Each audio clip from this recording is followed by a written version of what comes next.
mafuta nzoi azalaka na somo ya liwa banzoi te ntango nyonso ekolinga ye kozwa yango kolia yango asengaka na moto te abongisa se lolenge ya kobomela mpe kokatela boboi ya bakolo nango kiadi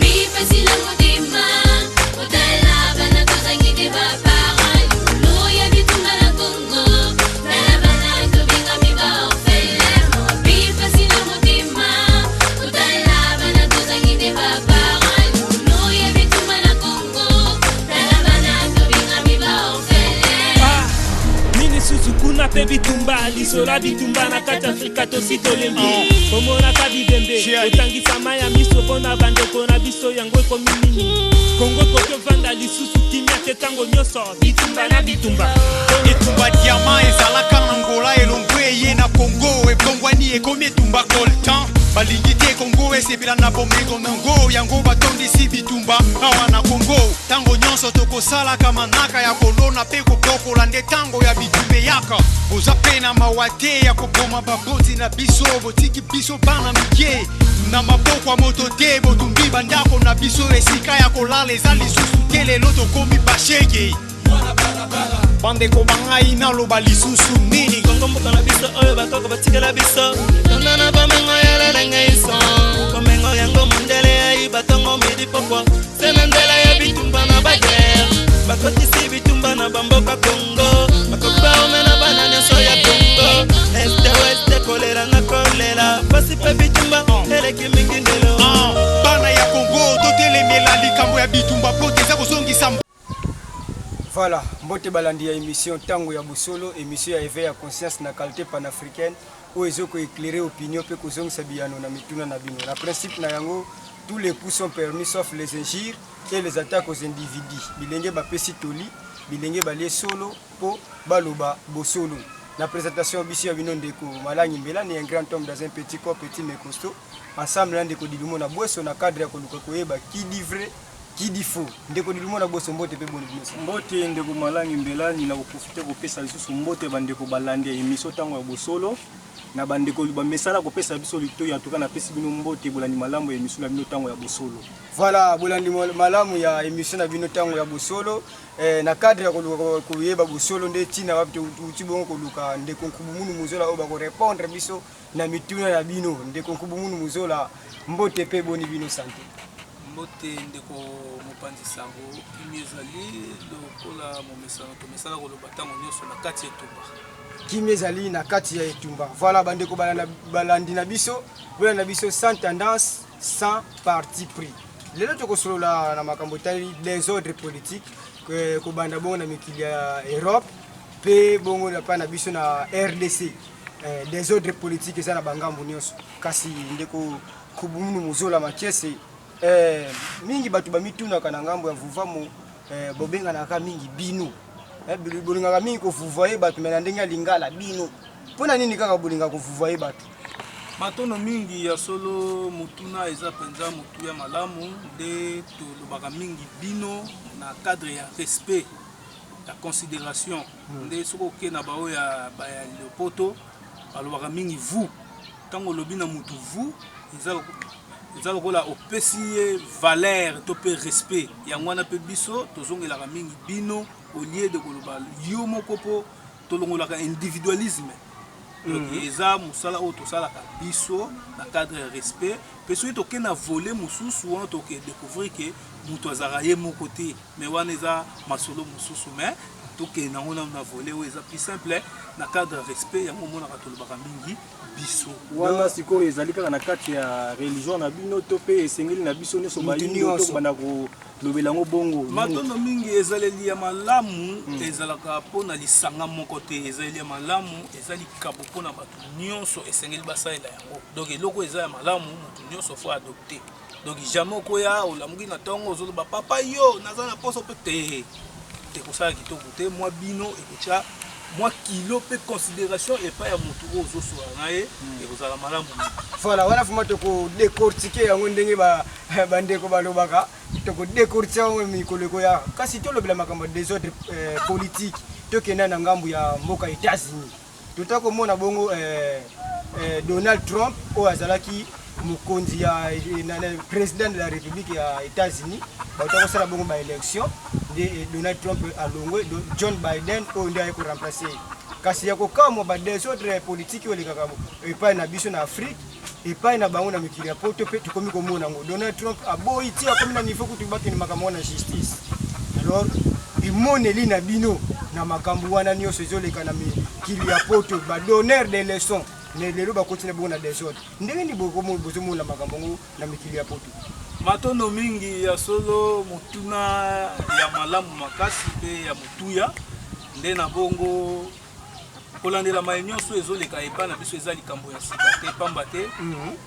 na bamanaka oyo tosala leson ya nzila déjà balobela makambo oyo nyonso tozovivre lelo donc mpona biso eza makambo ya sika te nde tomesana koluka donc eza baleson oyo biso tomaîtrisa donc ti tozomona bango kuna bakomi na badésordre kopota na bango eza kaka oyo bango balonaki awa nde na balosambo ya leson ya nzila elongo na bangunza nde bazongisaki mipepe wana epai na bango toyebi te mpona koéclaircir mingi maloba na biso soki bokotia elema wana ya losambo comme ça kozala malamu boyoka maloba oyo kobima na balosambo ekoconfirme bino ke trouble wana biso toyebi esika ebandeli ndeko kubono muzola na esika wana biso tokotuna mutu na moseki bolingo loba ke ba désordre nisaka na Afrique ekutaka na mikili ya poto to pe na Amérique matono mingi ya solo na biso baye oyo toyebi nde toyebi ke makambo nyonso oyo ya mabe kaka na Afrique cause nango izalaka na mikili ya poto na communauté internationale Europe na États-Unis d'Amérique pamba te awa nde bayaka kopuize ba ressources oyo bakendaka kotongela bamboka na bango yango basalaka de toutes les façons batia désordre bapoliticien bapotanaka mpo bango bayeba kozwa nzela ya kobimisa oyo bango bazalaka nango mposa voilà balandi ya émission tango ya bosolo tolanda nanu elema wana ya losambo oyo ezoluka bongo ba désordre tolanda maloba wana ya losambo wana bongo tokozongela bino tout juste après Imatadi Omo malenda mwangana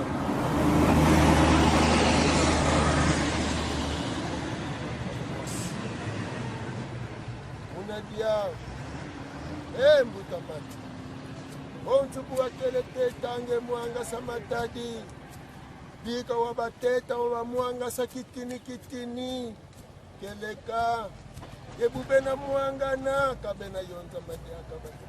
ko kitantu munabao bika kintinu kyao yakimfumu kyao kemwangana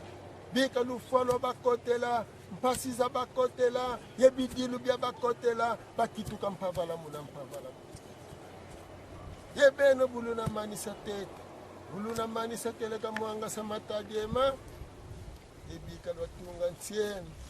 bika mpeve ya ntungulu peve ya bumosi Napasi ogayindo bazali koyoka nakokabwana oyo ekoteli bayindo naniwa oyo ekoteli bayindo nakisala oyo mopesi biso lelo biso mpe na mokolo mwa lelo tolobi boye nzala ekota na mikili ya poto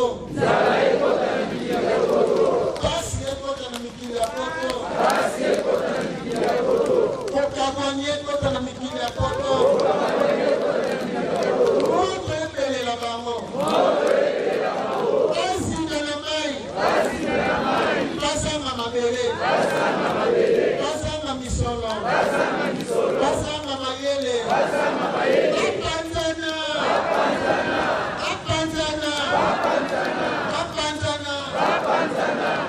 Putulu ya kamba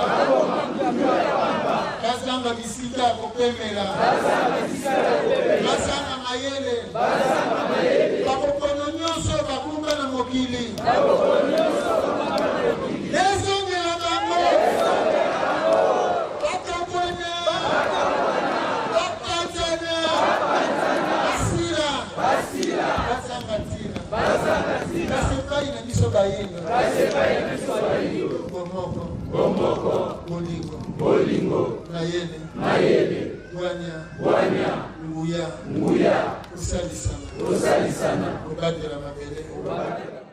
Landi ya émission tango ya bosolo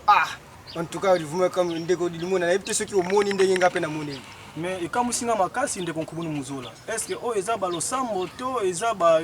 noko banzi kolakela? Kolakela vraiment. Kolakela losambo eza pe biloko mibale. On a moni ka bo lakela ba bakufa bapanzana. Est-ce que pena makambo wana pena bo sala wana pena za mampena utapa nzambe to bino nzambe pas tolérer yango. Matondo mingi tokotsaka mingi nzambe te na makambo ko biso to sala. Pamba te oyo loni yango kobuka. Donc du moins toke na on volé nzambe te ko waniza makambo etali biso batu na mokili. Nzambe to longoli na makambo nyonso. Te to lobela na biso batu na mokili po nzambe aza na monde ne ya part. Donc eza biso nde tozopotana. Soki boyoki balosambo wana. D'ailleurs tout ezamba liboso te to défilé nango déjà élément ya 10 septembre. To ya nango déjà na émission na bino soki bo se rappeler bino mo bo comprendre. Donc eza o bango balona ki awa. Lokola bango balona ki mabe biso sikoyo na nzela nesongi ya nzela to sengi mabe o bango balona ki awa. Kaka ndenge baloni la ki yango ezonga epai na bango. Kokabwana ezonga epai na bango. Maladi babokono kokufa ezonga epai na bango. Yango ti lelo bozomona siko ba désordre wana ekomi ko s'installer. Donc elingo lakisa ke maloba ya nesongi ya nzila ezokende na kokokisama. No ba désordre nyonso wana bazomona kuna donc eza balosambo ya nesongi ya nzila elongo na bangunza yango ezosala ke ba effet nango ekomi komonana. Donc na biso ba o tozomona carrément tozo comprendre que ezande ba effet ba réaction ya maloba pe balosambo ya bangunza ezomonana malgré batu bazaka na inconscience mais du moins ezomona. Voilà. Après sikoyo ndenge bosali balosambo wana. Est-ce que bango bakosala so eloko mosusu te po ba calmer des autres wana to monde spirituel na bango l'accès bango eloko moko bakosala po bazala na kimia po ndenge kimia zo côté te pas. Matondo mingi to dépasser bolimbisi ba dépasser ba limite. Donc monde spirituel na bango na moment o bazasu na mo à dire te pamba te kutu tozasu na élément moko ya monga liema. Kuna siko bo otala ndenge ne songa nzila ba chef coutumier longo na bangunza bakende iko beta bakoko na bango fimbu. Monga liema eza cimetière ya kala oyo bakunda mindele o bayaka kosala awa na mboka na biso. Bango bakebeta ngo fimbu ba cimetière. Sikoyo bangunza ba chef coutumier elongo na nesongi ya nzila bakendaki lisusu na ba cimetière po bolobi monde spirituel na bango. Tant to lobi monde spirituel c'est que bakoko bao bakenda. Nde bakenda isiko ko beta bango fimbu mo komona kaka. On ba cimetière est-ce que ça monde spirituel? Matondo mingi cimetière eza monde spirituel. Pambate oyo nyonso ezomona na te eza spirituel. Tant bakundaka moto batiaka ya wapi na se ya mabele kasi tokomona esu te mais lingo lakisa te gaza su te azali me biso nde tozomona te batie na esika oyo azaleli. Du lokola bango bayebi ke bana na bango bato bazonyokola biso yango bakendaki lisusu kobeta bango fimbo de façon que bakende ko interpeller conscience ya bana na bango kolandela makambo bazosala. Mais au cas où pe ba continuer kaka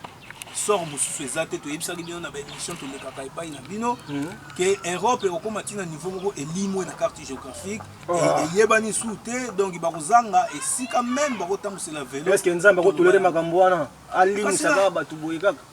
au moins nzambe ozo lobela bon biso to lobela mingi tata mokeli tata mokeli azana ba loi oyo ya tsaka tangu ya saka mokili achani beko na yo to benga loi ya karma. Donc la loi ya karma kuna oyo loni yango yokobuka. Donc ya za souté za sko mibeko. Biso to nyokola ka bango na Égypte wana to saka ba grande puissance. To kota ka nyungu ya 430 ans. Tant pe bango ba ye ba nyokoli biso, tant mfumuki mango telemi na 1921 nde bongo nyungu na biso esilaki. Mais lokola sentiment ya miel o bande ko lia ya bombengo bande ko zwa, moyeba tika biso ezate yango basalaki prolongation. D'où la prolongation wana ya konyokola biso yango siko esengi bakoko na biso pe ba réagir yango omoni balosambo wana eke ko inciter bakoko na biso mipepe nyonso ya mabe yango bomoni ezongeli bango na monga liema wana so bochele wana bomona bino moko ndenge bazo komipe mape manalanda ngo nani batono mingi bomona ka ndenge bazo chikote batombo. Voilà, c'est que deux ans on a ngambo régie au reste pantu Alvin Wamba ndenge bosimba kasimba ka bongo boche biso élément ya monga liema bongo tokozongela ndoki ndeko kubumu.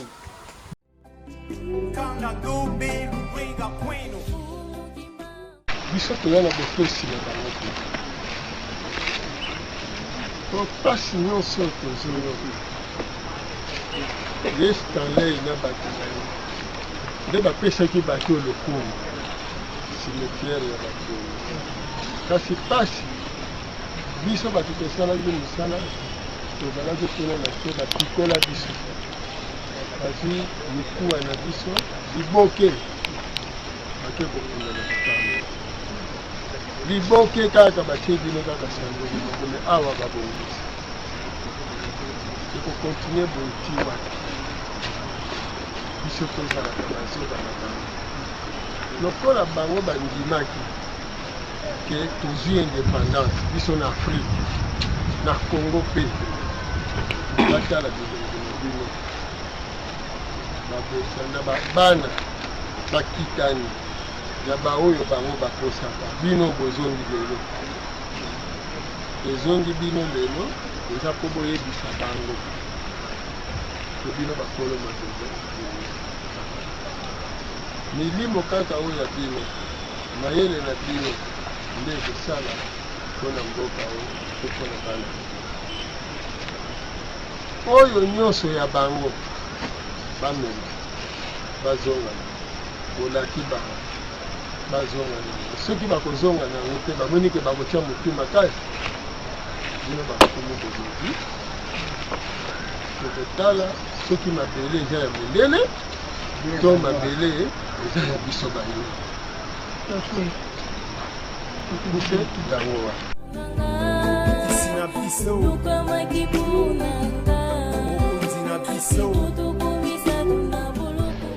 chef coutumier fongola ya mabele chef coutumier Mikisel Tete chef coutumier esengo ya peuple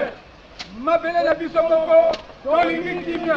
mundele zonga epaina na yo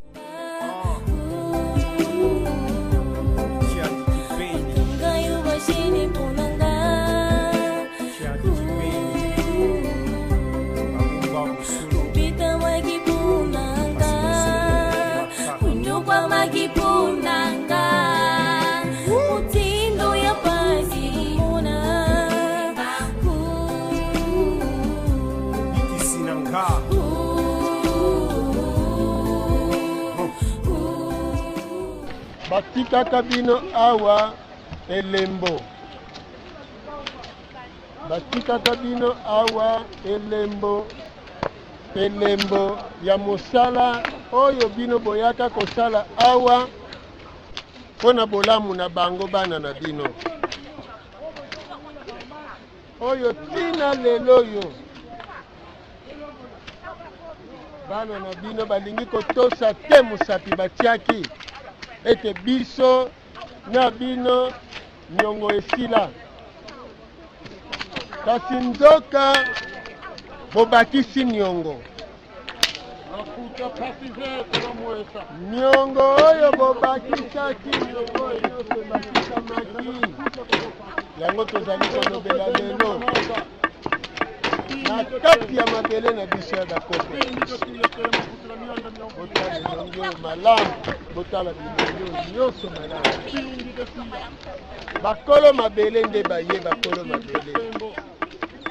bobimisa bana na bino bososolisa bango ete mabele oyo eza ya bino lokoso pembe te mabele oyo eza ya biso bayindo botika biso na kimia na biso tobongisa makambo na biso lokola elingi biso ntango esi esilaki bozonga na mabele na bino bobenda bana na bino bobenda bana na bino kasi toza na likambo ya nyongo boza nango epai na biso boyebi bino moko malamu soki ekofutama te soki bokotika biso te na mabele na biso mabele ya bana na bino ekozika mabele ya bana na bino ekopanzana mabele ya bana na bino ekozinga bokozanga nguya mpe bokozanga makasi emati bana ya bayindo likolo ya banzoto na bino boyebaka kobanda lelo bokomi biloko pamba bokomi biloko pamba bokomi biloko pamba na kati ya mokili mobimba moko kaka etikali na bino bofuti nyongo bofuti te biloko pamba elobi bangunza kilokiba elobi bankumu ya mabele elobi masumu makoko lobela bango tulombele tukonko te kwa bena kongo ngwangiza mtoto mutu ndombi nini mitoto mya bandombi bena bandundu banjari na izayala mitoto na tangu ifona ndonga na kango eno kale no kulatuka endala lwenge saboba tsilina nitu batele no beno kibene chintangu ifona katuke no kumitoto nanga tasisa beno mpasizi la jimuisa bandombi tangu ifweni ndiyo kakatara mpasizi lukasa nata mamba kasukula kakomba temba kanata keni kadombia bibibya ya mulu lendo la bumpungu tuni mtoto mya bandombi bayala mtoto mya bayala nsamba beno endeno tembo talukasa kulatuka beno na myana mitoto kaluku mitoto myeno siseno byabula bonga bilanata tele no bayelo bacinento biji bakarisa byo beno bya bandombi ntangu ifweni wajiri yangu mbishinga wantabukila munzani walombolo kumudya engwa ni byotu lombele malu tariri mayelele wena ngambu kasi bena bandundu kale no kumitoto myeno bena bandundu kale no kumitoto myeno Leopold bena kangwa kwa gonso no tulombele kale no kumitoto myeno kala bigisi bena fe biba bonga be nateno bya don so ni bilombolo kinto na bet ya beto ni byo bisala ngocheleka en tout cas bakoko bazobeta mabafimbu bakoko wana chiko bakoko mindele wana bakoko mindele bomoni mbela batomona tomoni wa mindele bakunda eza mindele yango wana omoni bolingaka te kokunda bandeko na bino na mikili ya bapaya omoni sikoyo bango lokola bakundama wa veut bakoti bowumbu po soki ezalaki na mboka na bango na ndimi te tongai tokota na cimetière tokende tobeta bafimbu bongo me lokola eza na mboka na biso doki baza na bowumbu awa du lokola bango baza mieux placé pour na kokende ko informer bana na bango esengeli siko bazwa chicote na fimbu wana nde siko bakende ko interpeller bana na bango. Voilà, bandeko balandi émission tango ya bosolo balobi tous les coups sont permis sauf les injures. Bolanda ka biso sans tendance, sans parti pris. Ndeko nkubu dilimona bwesu. Na osepela peto landa nanu élément moko to bongisaki tango bango ya bosolo makambo wana interpeller ngape na élément moko boye na sango ya sango moko na kati ya Vatican. Bazolo bila makambo ya effet ya coronavirus ne kotela ki bango. Voilà. Te to annexango na arrestation pape. Na ba chaîne na bango ya mindele bakolobela ngo te po bino moko boye bimba mundela bomba kama na ba vérité ya bango depuis ce temps bosolo to yaka na ngomba élément nsoka nde pape bakangaki donc ndeza bongo to lexana no élément wana na makambo oyo sango na lobaki na kata Vatican sima ndeko kubumunu muzola ame kona kusala commenter ponga na moni me na comprendre ngo pe na bienti ndeko na régie balisusu na élément. Nous sommes nus comme Adam, car aujourd'hui nous constatons notre vulnérabilité, notre impuissance. Un petit virus, un tout petit virus. Et voilà que notre belle prétention s'écroule. Nous qui pensions dominer le monde, nous qui pensions vaincre la mort, nous qui pensions être maîtres des éléments et de l'histoire. Voilà que nous sommes nus et que notre univers s'écroule. Et que nous sommes terrés comme des renards peureux. Nous avons conquis la terre. Nous l'avons mise en esclavage alors qu'elle nous était confiée pour que nous en prenions soin. C'est bien cela qui est marqué dès le commencement. Nous nous sommes pris pour Dieu, nous aussi. Mais nous n'avons pas honte. Nous nous enfermons chez nous. Nous nous saluons d'un coup de coude un peu ridicule et dérisoire. Nous nous interdisons de circuler, de nous embrasser, de nous tenir dans nos bras. Et nous n'avons pas honte. Nous bricolons la nature, nous falsifions la biologie, nous détruisons l'ordre naturel de la filiation et de la relation de l'homme et de la femme. Mais nous n'avons pas honte. Donc, grande nouvelle que l'avocat de Donald Trump, Linwood, vient de tweeter sur Parler. Ou parleur, prononcez ça comme vous voulez, le pape a été arrêté. Donc voilà, je suis très contente parce que c'était un agent de Satan, voilà, tout simplement. Et puis il a fait tellement d'actes horribles, pédophilie, vol, enfin,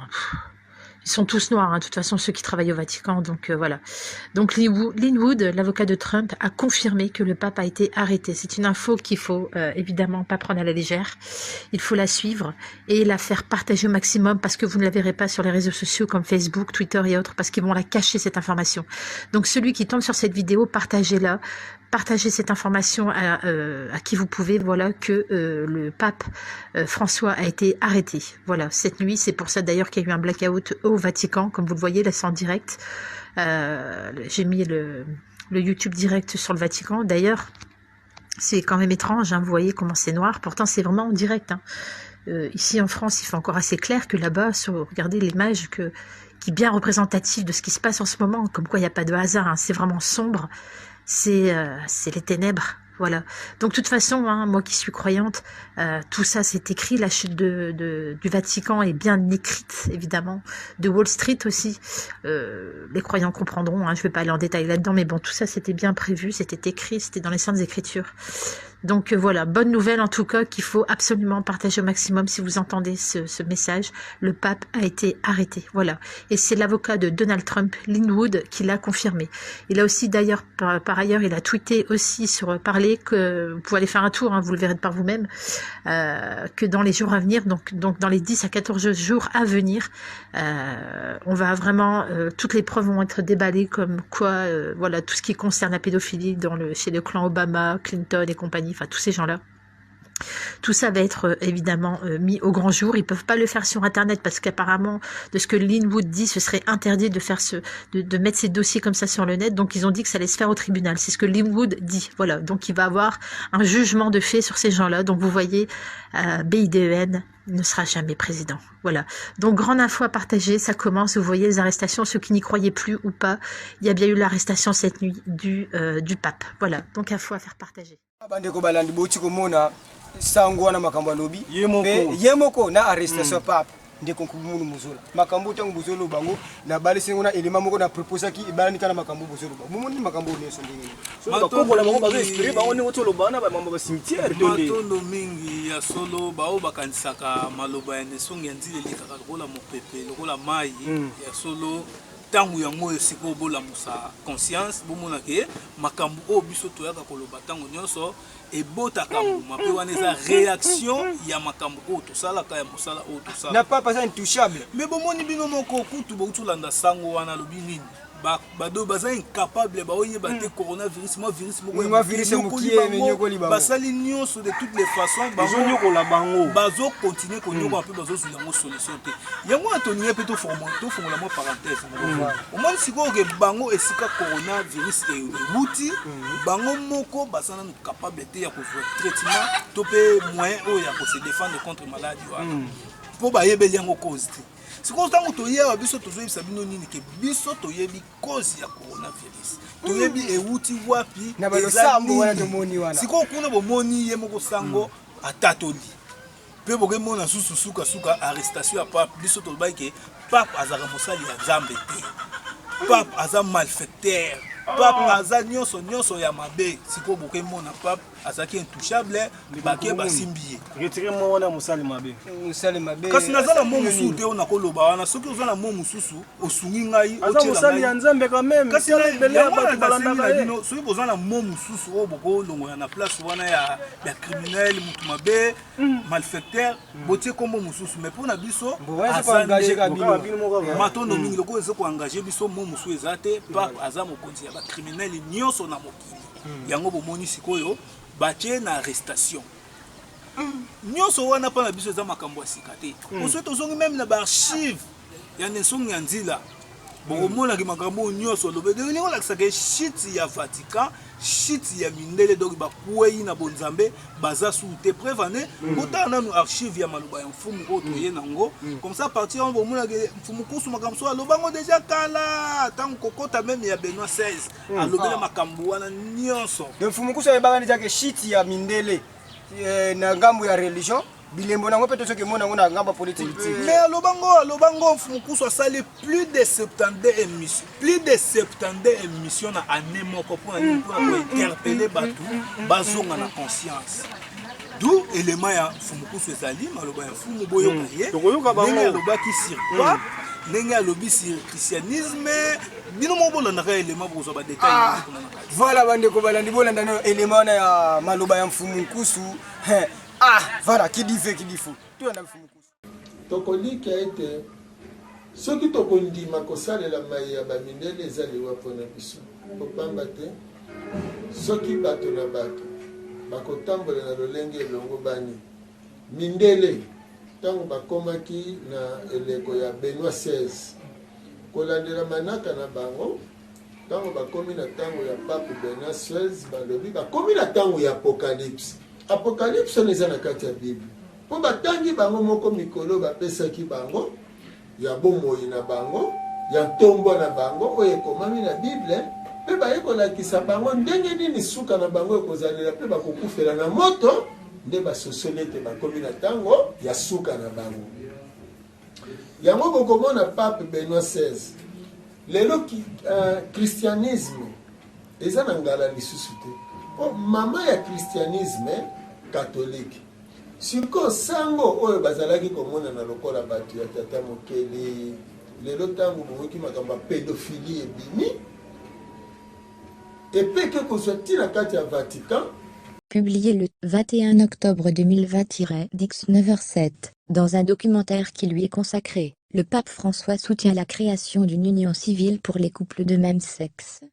Si le souverain pontife a souvent fait preuve d'ouverture sur les couples homosexuels, en affirmant régulièrement qu'ils devaient être bien accueillis au sein de l'Église catholique, il reste toutefois fermement opposé au mariage gay, qui doit se faire nécessairement entre un homme et une femme. Si le souverain pontife a souvent fait preuve d'ouverture sur les couples homosexuels, il n'avait jamais exprimé aussi clairement son soutien à l'union de deux personnes du même sexe. Dans un documentaire projeté en avant-première mercredi au Festival international du film de Rome, le pape François affirme être favorable à l'union civile pour les couples homosexuels. Les personnes homosexuelles ont le droit d'être en famille. Ce sont des enfants de Dieu, elles ont le droit à une famille, a déclaré le souverain pontife argentin, dans un documentaire présenté mercredi à la fête du cinéma de Rome.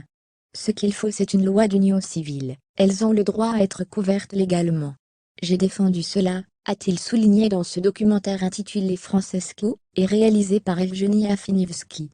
Un sujet déjà évoqué depuis son...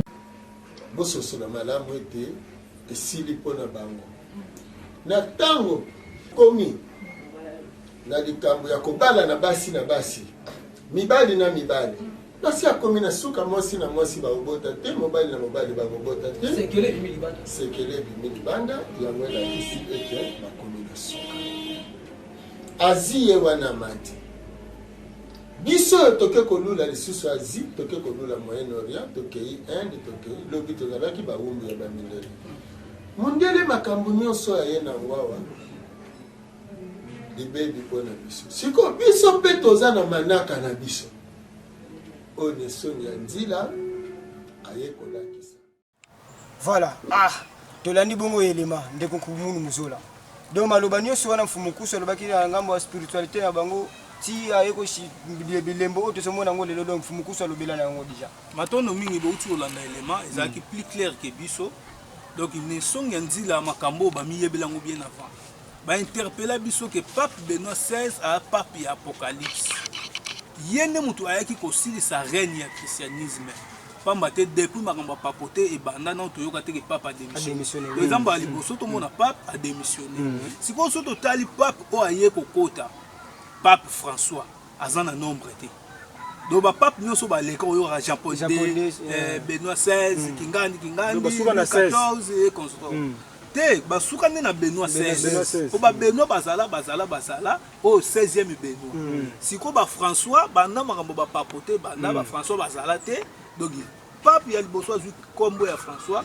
ye le pape oza donc aza pape ya apocalypse yango moi siko ba makambo ye nango e balani te na bonzambe na bango ekoti bango na shit pédophilie koti pédophilie tout ça bo tu koyoka makambo belé lo bamyo donc mukusu makambo nyonso ya zula kango wapazala kakuna te akenda kakuna ubi azaka na batu azula matono bengi mfumukusu na seka mo muke bandeko na ngai oyo euta ke pa tata akeli mfumukusu aza mokobi mosala ya 1921 donc mfumu kimbangu ntango alobaki ke molakisi ya koya na kozala kati ya molakisi wana donc mfumukusu aza na posa ya kamera te aza na posa ya nini te information te nyonso elekaka na mokili pana eza kola video donc ya monaka yango aprevenaka biso yango ntango nyonso na émission na bino tolobaka nini eloko oyo emoni liso etobolaka liso te donc biso na nzela ya nesongi ya nzela badone nyonso wana tozalaka nango deja donc ntango tozomona bachangement na mokili tozomona baréaction moko ezosalama catégoriquement tozongaka kaka na maloba ya nesongi ya nzela yango bomoni sikoyo reine ya christianisme ekomi na suka pape na arrestation donc bango mo bacomprendre ke asali mabe mingi esengeli batia ye maboko mais sikoyo mpo eleka na bamédia mosusu eza mwa mpasi donc bolandi na esongi ya nzela clair et net awuti bongo kolimbola tozonga mwa moke sikoyo na gouvernement ya États-Unis bino sikoyo bomoni makambo eleki na États-Unis orke na esongi ya nzela makambo wana susu alobela yango nyonso pamba te Barack Obama oyo tomonaka na trône oyo aremplaçaka George Walter Bush Barack Obama donc azalaki lokola mokonzi ya suka ya États-Unis donc mokonzi ya suka ezalaki lokola George Walter Bush donc Barack Obama aye na transition po ye aza meti aza mundele te aza motu mwindu te aza meti Maison Blanche esalama mpona mindele mais sikoyo ye meti abali mwasi ya mwindu pe azu mutu mwindu azalaki lobi esclave akotisi ye na Maison Blanche akomi na kiti ya bokonzi donc à partir ya wana nde basalaki transition ya bokonzi donc fallait pas esalima normalement en réalité likambo wana ekoki kosala ndenge nini soki na États-Unis banoir banoir na États-Unis fo boyeba bakendela nini na bino bato boza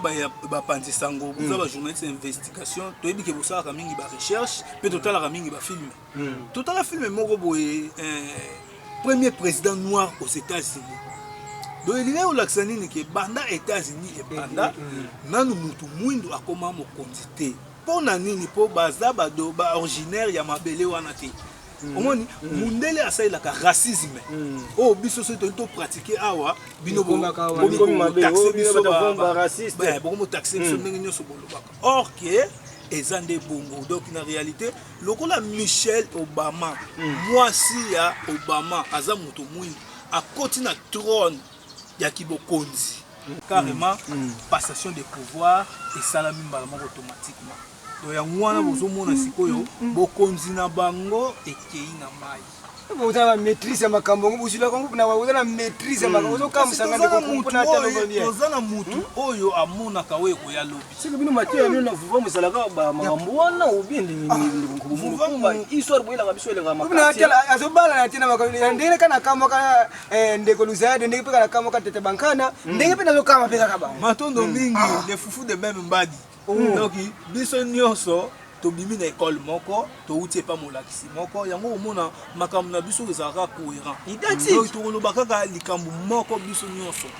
yango bozomona tokoki na badéveloppement mpo tozalaka na motu oyo azalaka likolo ya monaka nyonso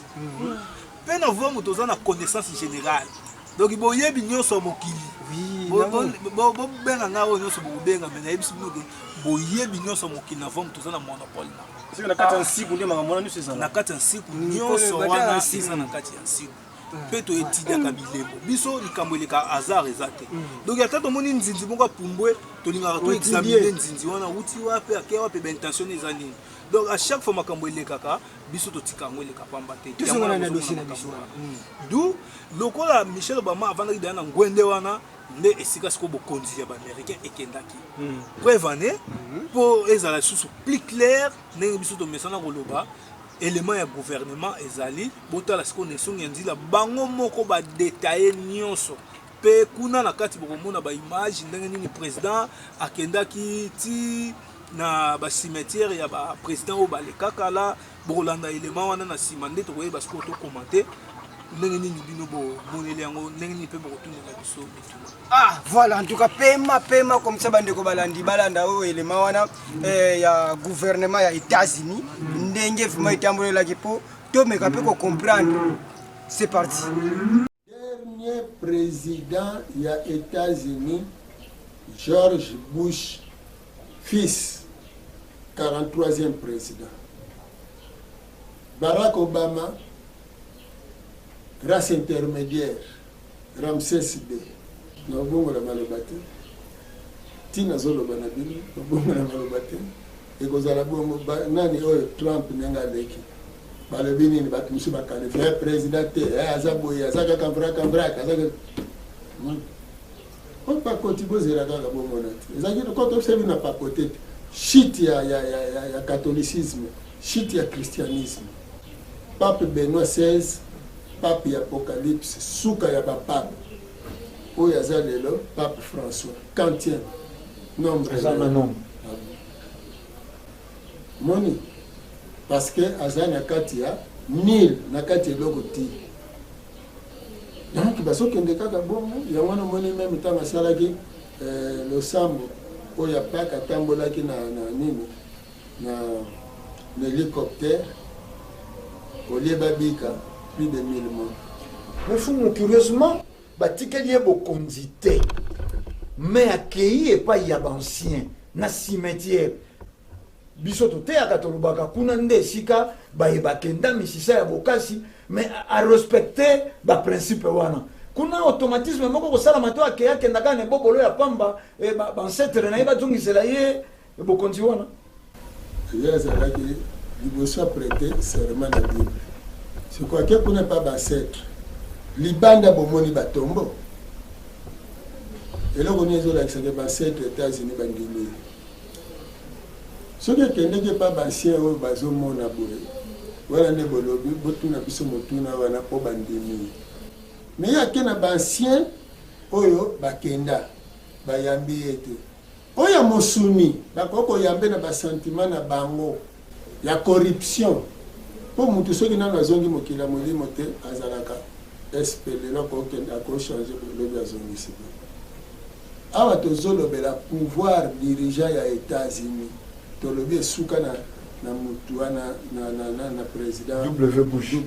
nani George fotiaka George Washington George Walter Bush moni ya mibale ya clôture sikoyo Barack Obama lokola ye apesaki ye George Bush apesaki pouvoir wana pa Barack Obama en tant que mobile azopesa omoni kaza race intermédiaire avandi na mwana mwasi ya moyindo donc soki tozwi États-Unis lokola empire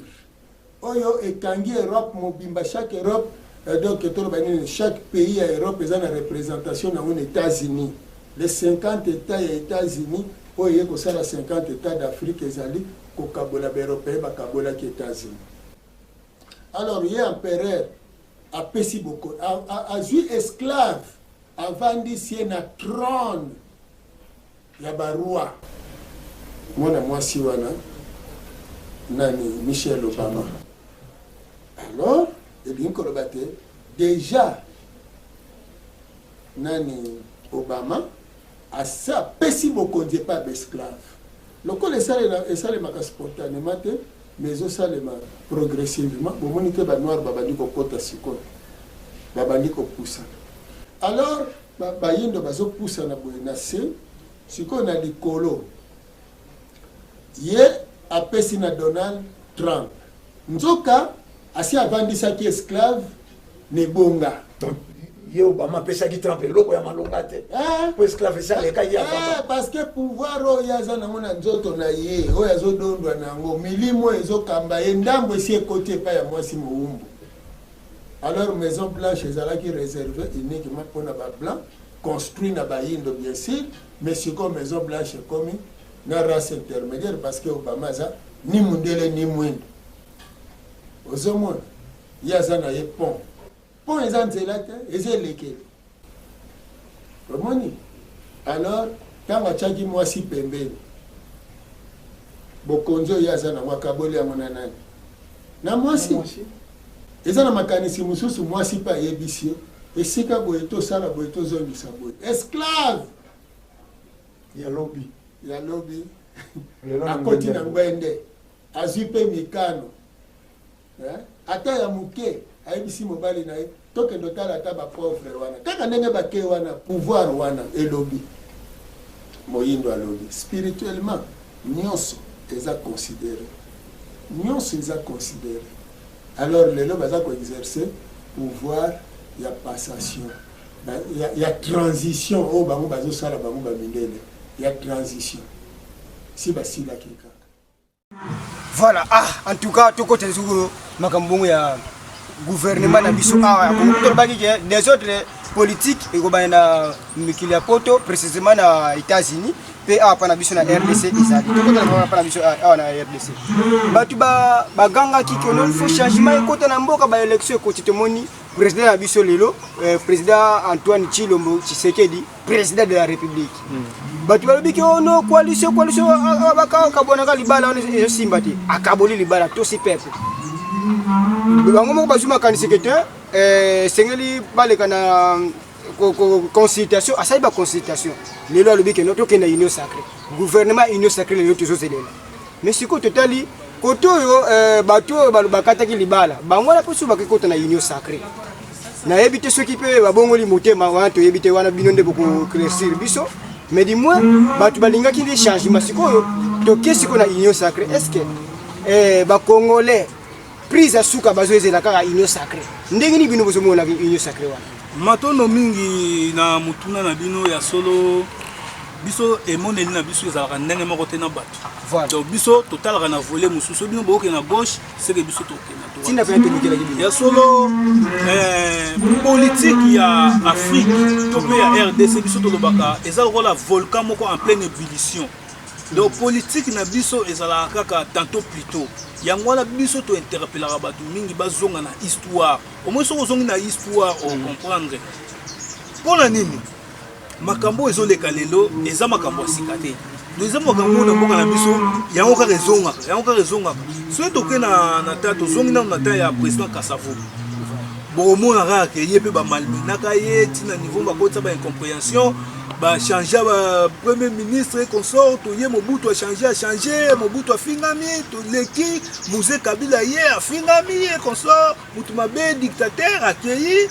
le président Kabila akabange président honoraire tangu ye na ebandeli mwa malamu tangu akobi afingami yango wana soko to ko interpeller politique na biso.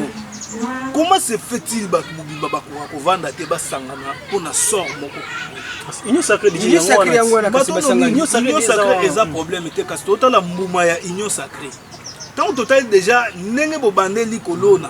bo respecter ba principe te yebaka milona pe oza malamu te toza ba prophète ya malheur te mais du moins totala o ezoya tozomona iloko ya malonga te biso tokosenga mingi na ba politiciens na biso batsande intérêt ya mboka liboso pokuna ba okina ba union sacrée kasi batanga ba classe po zo misala wana yango bango esala babozani ke fallait bango ba servir ba komi ko se servir donc à chaque fois ceux qui va comprendre était babando kinde kaka boye pe biso peuple to banda ko se retrouver les locaux côté le 4 janvier ezala ki peuple mutu abunda ki poto ya bale po bino bolingi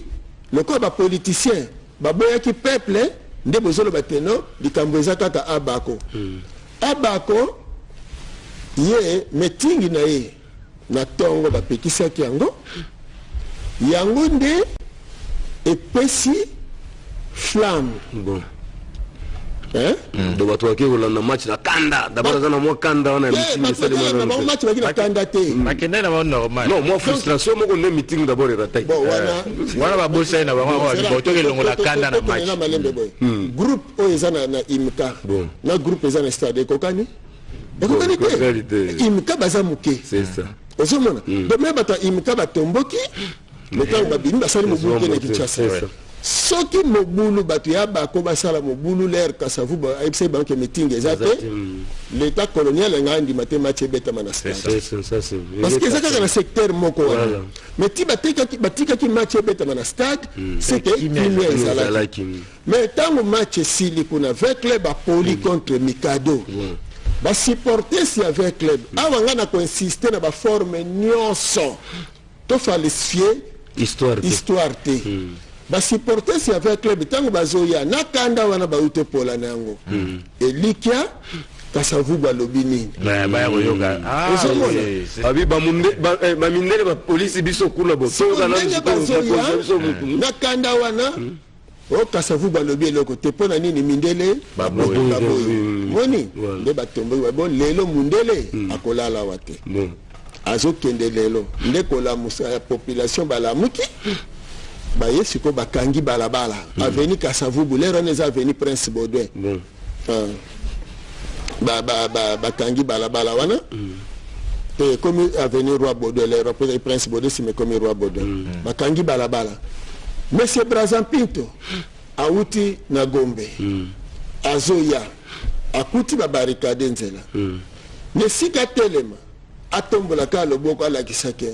soit aza mundele soit andimi victoire ya bayindo abimisi mastor non revolver abeti abomi bayindo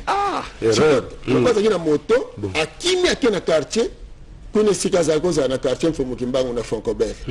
oyo ekomi lelo quartier Mfumukimbangu nde ndenge wana bayindo na kotomboka wana bakangi banzela nde babendani bango nyonso ti babandi kokende na quartier Mfumukimbangu ex Foncobert bakomi wana babi mundele parce que ezalaki quartier bamindele bazali kozala banda na bongolo wana oketine elengesa esika mindele bazali kolanda balandi précisément Brazampinto metango bakomba mundele nyonso olala wa te babandi sikoyo kobuka bamagasin kozwa biloko bokozala te d'abord eza babiloko na biso mouvement wana ekei ti na Pierre ti na Paul na barumbu do bakoti na baparoisse wana babandi do baprofane église batumbi mandefu basango bazwi babilamba basango baniati communion donc bongo. Alors nesika naza mutuna kotuna ba politicien o bazolo bakeza peuple te mais ali abako abako asale la violence et pas ywa pina Kasavubu bazaki catholique akoko tinda pe batu ke bobuka paroisse ba catholique bobo profane nini ba catholique ti omoni siko eloko nini eleki ba supporters l'état colonial a kokokanga bango te parce que bazana mutute nena zo kamba bango full moyen ko maîtriser full la mukika ka bongo ça le quoi pillage en 91 bakanga nani parce que commanditaire monanité botamaika bongo mais le kola Kasavubu ye mutapesa ki donc fait meeting raté na tongo na kombo na de ba no photo kanga ba dirigeant ya bako pona ko freiner makambo. Alors tango siko bakangi d'abord Kasavubu kimaki bandeko pe mususu ya bako presque nyonso bakimaki baketina Brazzaville papa Kingotolo simanango baye ko récupérer Kasavubu tango bakangi Kasavubu na kelike batu ya bako po bakendo samba no bandeko moni bolobela histoire na fanatisme te me bokenda ba réalité nyonso mundela za trop malin yango de Uruguay qui veut papa on kusa expliquer ça peut savoir vraie histoire ça falsifié basu français moko maître croquet aya ko défendre prévenir wana nzoke za mayele mundela sali po a continuer kozala fanatiser donc batu mundu bandima kaka mundele mutu malamu parce que batu ya bakolo ko baza kotomboka siko fo babimisa mundele moko abimi mutu malamu grâce na ye nde Kasavubu bakoya ko bima peut-être papa nguso peut-être biso batu mundu tuzai vraiment ba avocat makasi te pour ko défendre yeba ipe ba ngombo ba avocat te zo sala ba ngombo na limbolela bino bongo botuna motuna kwani batie mundele wana soki totali na dossier wana Kasavubu azalaki innocent yena batu ya bako na emet ya 4 janvier bazali innocent na nini parce que bango te ba commanditaire na tongo Kasavubu asali meeting raté apekisi batu wana azongi na ndako ake kovanda sikoyo tina après midi Kasavubu akolo bana bango bino boba ke batu batombo poni bobetisa ki match vraiment osemona donc parce que mboka ezalaki na kimia elinko lo bate match go beta manango non pour ceux des autres ezalaki match nge beta te parce que 20 mai zai toujours na tout près ya nini ya imika wana donc mboka ezalaki nango na kimia donc soki bato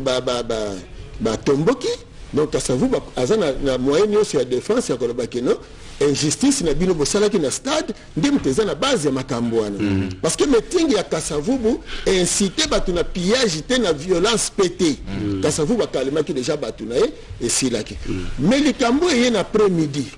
ezwi masi ya yetele omoni kanda basupporters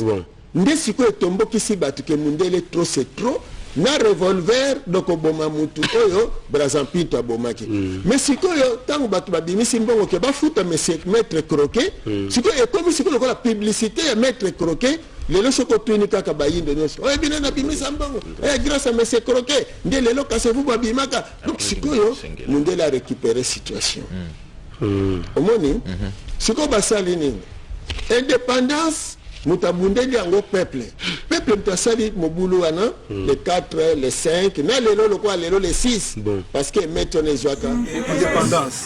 mais tant besoin indépendance bakaboli ba politiciens bango bakeva na Kalina Gombe peuple totikali na cité donc bango bakomo dondo na bango siko pe lelo ino sacré tant boyo arrivé ba député abuni na parlement bango la bango annoncer que le groupe UDPS créerait des incidents pour permettre ne pas permettre le rejet de... S'il vous plaît, nous suspendons la séance. Nous suspendons la séance. Nous suspendons la séance. Permettre, ne pas permettre le rejet. S'il vous plaît. Il ne faut pas vous suspendons la séance. Suspendons la séance. Suspendons la séance.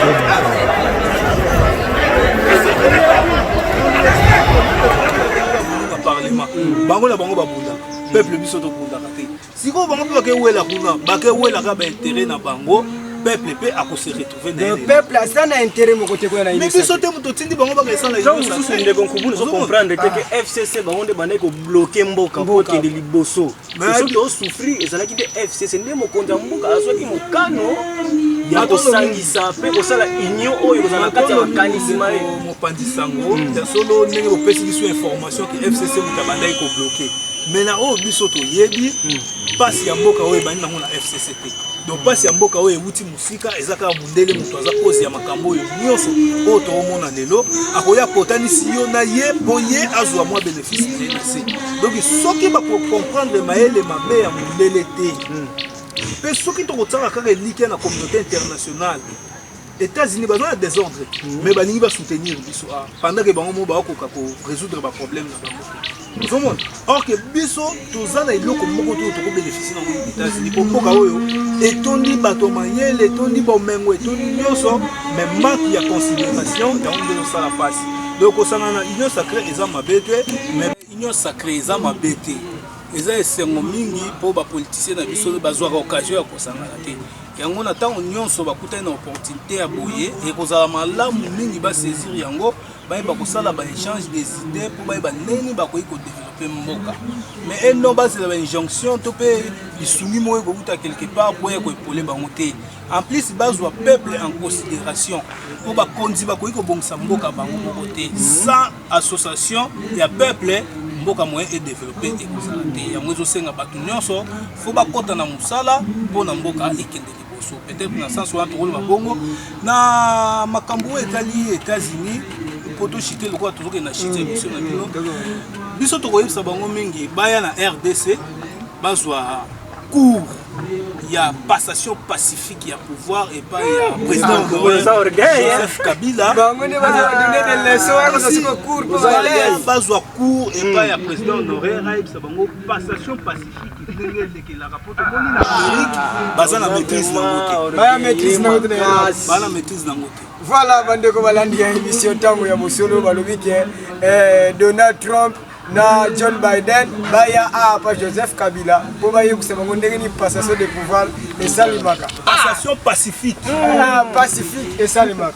tozaki vana seconde ko kumunu ya koyamba bino lisusu na kati ya émission tango Mosolo po ekoma na ndija ndako ya bino moi le baya bokabwani et pas ya baeba so bo balandi bino surtout toli et pas ba politicien po ba donner des leçons comme betamba tu vas monengo clair matono mingi ya solo toyaka kotuka ba politicien toyaka kotuka ba politicien toyaka kobimisa mabe na bango epai ya bato te me toyaka interpele conscience na bango kolandela likabo to mpe mosala monene oyo bango basalaka nde yango wana tobengi bango nyonso bakota na likanisi ya nesongi ya nzila bakota na bilaka ya mfongi mbangu nde wana bakomona tashe ekozala très facile mpona kobongisa Congo mpona koshite par là na kopesa ya mbote na bandeko nyonso oyo bazwi libaku ya kolanda biso nakeye epai ya autorité morale héros dans l'ombre ya solo mbote ebele général Bankana Moubarak bandeko nyonso oyo bozwi mpenza libaku ya kolanda biso bambote na bino. Voilà bandeko ya bandeko balandi ntango bosolo na monopole se kuti baloba bolimbisi epai na bino balandi na biso ndeko dilimo na bweso moi liloba bokabone epai ya bandeko. Voilà bandeko balandi émission ntango ya bosolo nde tolobaka tous les coups sont permis. Boti boyoka ndeko munu. Voilà. Auti bongo na yebi tisana kobianga mateya soki na kobianga ngo cours soki pe histoire soki pe ni ntokoyeba te. Mais bango bazali moko ya mundi na kati ya religion africaine. Futuka bana pambu vidila. Bino moko bozoyoka ndenge bazopesela makambo. Ekosenga pe na bino bandeko oyo bolingaka mingi émission ntango ya bosolo soki bozana posa ya kobenga biso na numéro kaka oyo bino ezalaka liboso etando ikeba TV na bino bobenga biso ba mituna mingi ezalaka mituna na bino nde totunaka mbote na bino bandeko balandi na émission mbote na ndeko kanza na quartier D po yepaza molandi monene ya tango ya bosolo atuka na pisi bino mbote lobby redivision kaka ndenge bozulaka ngo pisi bino na mbote ya suka chao. Voilà balandi émission tango ya bosolo ndenge ka tunimo mesana tolobaka yango bolanda ka biso sans tendance sans parti na soki bozaki biso na lisuni ya ndeko na biso na sima matala ndeko warning photo boyebi malamu yende mtaso ya zasungaki biso pe mbote na équipe RTZ Mobimba ndenge bozalaka na bosala kitoko mbote na balandi na biso nyonso ya mission tango ya bosolo topesi bino mbote pe bayi.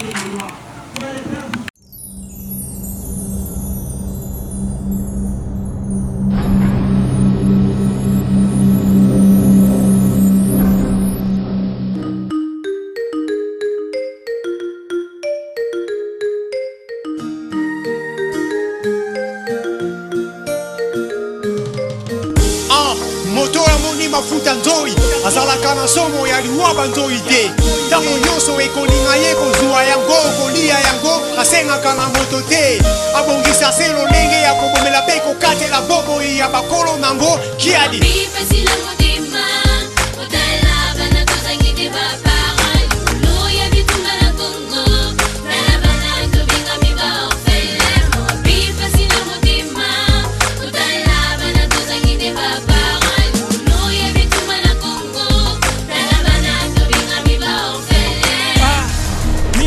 kuna pe bitumba lisola bitumba na kati Afrika tosi tolembi